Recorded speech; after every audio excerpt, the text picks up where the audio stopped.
नमस्कार। बीच न्यूज 24/7 में आप सभी को सुस्वागतम। दर्शक, अमेरिकी राष्ट्रपति डोनाल्ड ट्रंप इस समय सऊदी अरब, कतर और यूनाइटेड अरब एमिरेट्स के 4 दिनों का दौरे पर है। जनवरी में अमेरिकी राष्ट्रपति का पद ग्रहण करने के बाद डोनाल्ड ट्रंप की ये पहले ऑफिशियल यात्रा है।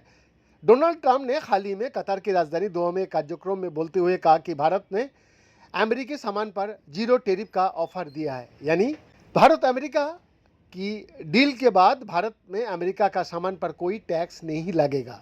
इस विषय में अमेरिकी राष्ट्रपति के इस दावे का ऊपर सरकार की ओर से विदेश मंत्री एस जयशंकर का प्रश्न आया है, जिसमें उन्होंने कहा कि ट्रेड डील में वही फैसला लिया जाएगा जिसमें दोनों देशों का फायदा हो। अब सवाल यह उठता है कि अगर भारत अमेरिकी सामान पर जीरो टैरिफ लगाता है तो क्या भारत को भी बदले में भारत से अमेरिका एक्सपोर्ट किए जाने वाले सामान पर कोई टैक्स नहीं देना होगा?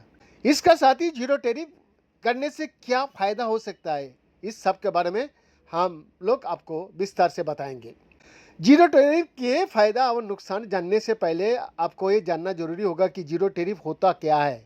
आपको बता दिया जाए कि जब कोई देश किसी दूसरे देशों में अपना सामान एक्सपोर्ट करता है तो वो देश उसके ऊपर इंपोर्ट टैक्स लगाता है, यानी कि जिसको टैरिफ कहा जाता है। अगर किसी भी देश की सरकार इंपोर्ट टैक्स को खत्म कर देती है तो उसे जीरो टैरिफ कहा जाता है। इस टैरिफ का कई फायदे भी है और नुकसान भी है, जिनके बारे में जानना जरूरी होता है। अमेरिकी राष्ट्रपति ने 3 अप्रैल को भारत सहित दुनिया भर के कई देशों पर रेसिप्रोकल टैरिफ लगाया था, लेकिन कुछ दिनों का बाद ही राष्ट्रपति ट्रंप ने इसे 90 दिनों के लिए आगे बढ़ा दिया।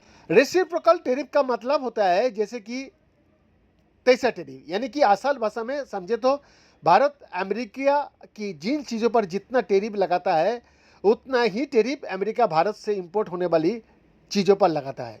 जैसे कि ट्रंप कह रहा है कि भारत अमेरिकी सामान पर जीरो टैरिफ लगाने का पेशकश कर रहा है। अगर वो सही है तो भारत को इसका तभी फायदा मिलेगा जब भारतीय सामान पर भी अमेरिका जीरो टैरिफ लगाता है। तो अगर ऐसा नहीं होता है तो भारत को अमेरिकी सामान पर जीरो टैरिफ लगाने से कोई बड़ा फायदा नहीं होगा। बीएन का exclusive report, Birsa news 24/7 Ranchi.